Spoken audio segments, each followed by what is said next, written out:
Hello guys, Kate here, and today we are going to be talking about the reason why two-step verification exists on Roblox, because it wasn't just a random feature that they decided to add, they had a pretty serious reason for adding it. So before I can actually talk about this, like and subscribe, because why not, it's free and I would appreciate it. Alright, so you probably have seen two-factor verification either on Roblox or somewhere else on the internet, but let's focus on Roblox. So let's go back to 2016. So back in 2016, Roblox published a blog post revealing that someone had gained unauthorized access to one of their internal test environments. This wasn't just any test site, it actually held sensitive user data, including information from accounts that dated all the way back before 2012. In response, Roblox took some very drastic action.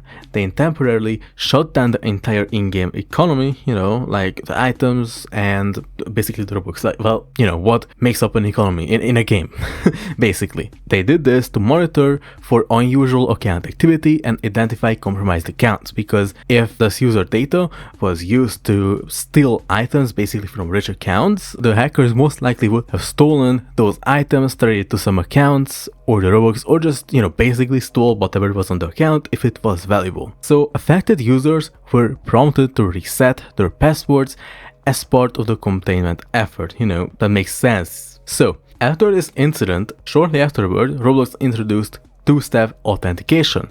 It was a direct response to the breach, a new security layer designed to help protect users from future threats and unauthorized access. So, it's wild to think how a single test environment, something most players never even hear about, led to one of the biggest security upgrades on the platform. I personally think this was long overdue, because a lot of websites had two-step verification for a long time before Roblox. So yeah, I guess Roblox needed something to find out that they should have added that. Okay, imagine waking up and finding out that, the Roblox website is not very functional and you don't even know why, because you don't keep up with these things. I mean, they literally froze the quote economy, in-game economy, just to trace some shady activity. And the breach wasn't even on the main site, but it had a lot of user data, a lot of sensitive user data. I guess, yes, Roblox needed something to show them so they would see how careful you have to be with user data. And they also didn't say how many accounts were affected, but the fact that they pushed a mass password reset